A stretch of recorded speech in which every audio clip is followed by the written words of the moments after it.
একা একা কাজ চলতেছে। লোকের শরীর অসুস্থ, ডেঙ্গু হয়েছে, দেশে চলে গেছে। এখন এই মাসে নতুন ঘর ভাড়া আসবে, তার জন্য কাজ চলতেছে।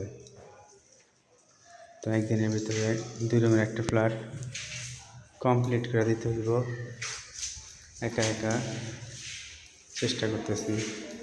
2 জন লোক লাগে একদিনে কাজ করতে গেলে, দেখি।